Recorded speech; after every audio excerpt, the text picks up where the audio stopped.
create akka koonu argineera. Amma immoo chaanaalota create godhachuu barbaada. Hojii isaatiif waan isa fayyaduuf jechuudha. Amma fakkeenyaaf YouTube irratti home ogaadil maal faatira qilleensa irra kan jiran hundumtuu hin dhufu.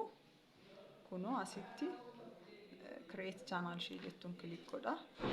Sha'ee gultii namarraa Chanalii create xeenaanii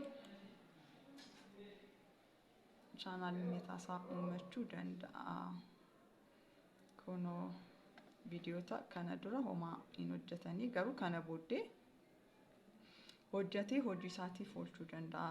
Amma fakkeenyaaf subscribe gochuuf immoo amma hojii irratti yaa kutaan adeemsi humna namaa fi kan isaanii waluma bukkee waan ta'eef wajjin waan hojjennuuf kan adeemsa taaqaa'oo ICT godhoosa jedhu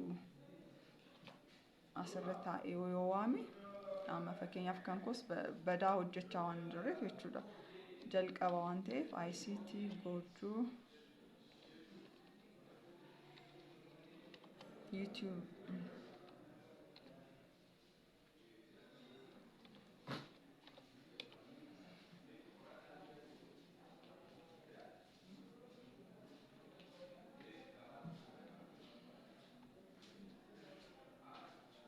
ya qilleensa irra jirtu naguma nagaa malee galtee baga nagaan galte kaa baga nagaan lo'eete meemaaniin galte immoo anyoo alaa zuuri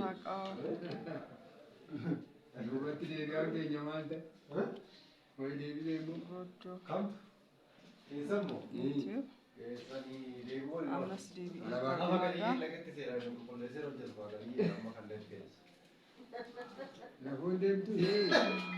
Kunoo fakkeenyaaf asitti irraa subscribe godhaa. Hojii isaa asitti akkuma inni barbaadu sanatti hojjetachuu danda'a.